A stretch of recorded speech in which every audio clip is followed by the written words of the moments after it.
Edwin Sifuna, the senator of Nairobi County, can never be the president 2027 and can never defeat Ruto 2027. On our today episode, I'm going to unveil to you who is the favorable candidate that can remove Ruto out of power. Stay tuned because this is going to shock you. The ticket between Kalonzo Musyoka and Edwin Sifuna is the direct ticket that can send Ruto back home to Sogoi. When we say Ruto must go, the people in Sogoi should say Ruto must come. That is what we are going to unveil to you today. The ticket that can outstretch Ruto out of power. People are insinuating that Ruto must be removed out of power using Edwin Sifuna. Dear Gen Zs, as you know very well that you are the people that doesn't vote. Most of the Gen Z doesn't turn up to vote. Remember that Ruto won 2022 in favor, he defeated Raila Amolo Odinga. What really happened? 26% of youth didn't turn up to vote. So, they should stop lying to Edwin Sifuna that if they elect Edwin Sifuna to go and fight for this presidential candidate that is going to win with a landscape against William Samoei Ruto.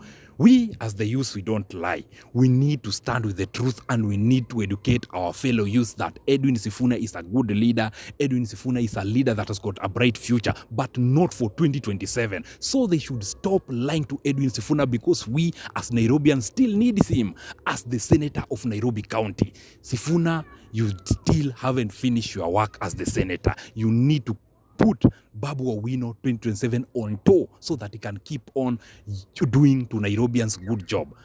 Dear Africans, today's episode, I'm going to unveil to you the current affairs here in Kenyan politics. Hello guys. Welcome to my YouTube channel. Thanks so much for the support. Thanks so much for the love. Keep on subscribing. Keep on liking our content. Keep on sharing our content. We as Sam Ochi TV, we are here to make sure that we keep the government of Kenya on tour. Thank you so much for the love. We started yesterday and the love is very, very amazing. We are here to tell people the truth. We don't put it under the bus. We are here to keep the youth on tour. That's what we do and that's what we'll continue doing, to educate our fellow youth, to lead them into the right direction. Most of the youth are lying to Edwin Sifuna that you should go and vie for the 2027 general election. Dear youth, you know very well that you guys don't vote. Why are you lying to Edwin Sifuna that he should stand in and compete against William Kipchirchir Arap Ruto? Right now, Sifuna is a very good leader. Sifuna is a leader that has got a bright future. But you coming in and lying to him that is the one that can defeat William Kipchirchir Arap Ruto, it's something that should be watched out. It's something that should never, ever be trusted. We have someone like James Maraga. We have someone like David Maraga, who was the former Chief Justice. He's doing a good job.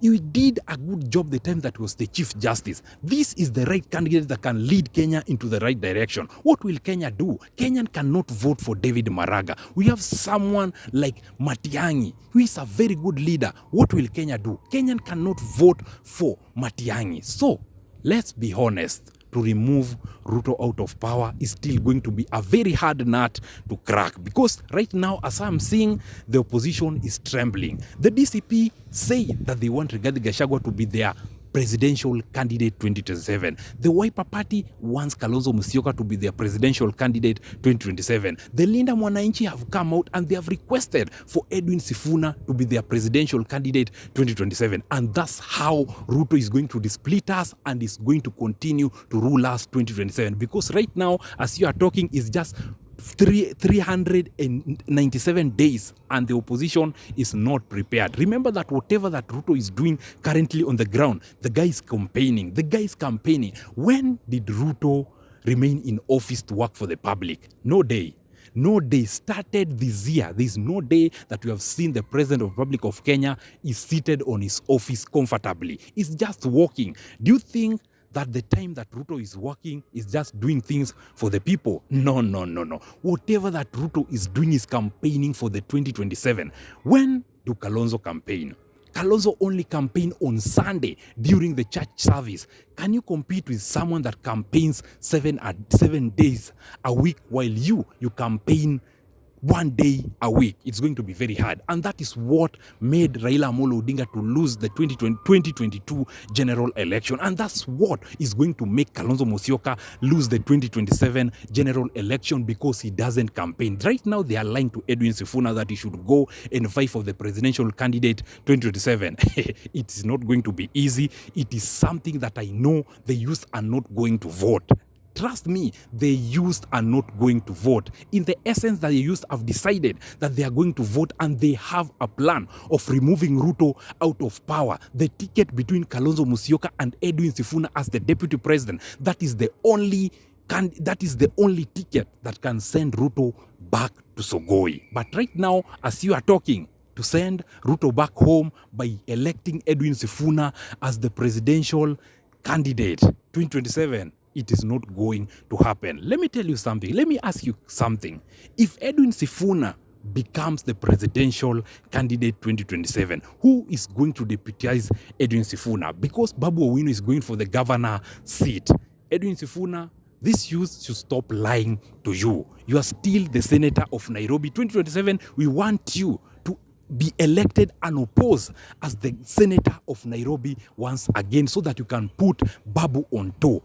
When it comes to 2032, Babu Owino will become the president of the Republic of Kenya. That is the honest truth. We as Sam Ochi TV, we are here to put the government on top and to speak the whole truth concerning whatever that's currently happening here in Kenya. Kindly subscribe. Road is to 100 subscriber. With your support, with your love, I know that you are going to reach 100 subscriber. Keep on subscribing, keep on liking our content, keep on sharing our content, so that people can know that Sam Ochi TV is the only TV station that speak the truth. Speak the truth, continue keeping the government on tour. Until next time, we always say game over, and you're out, guys.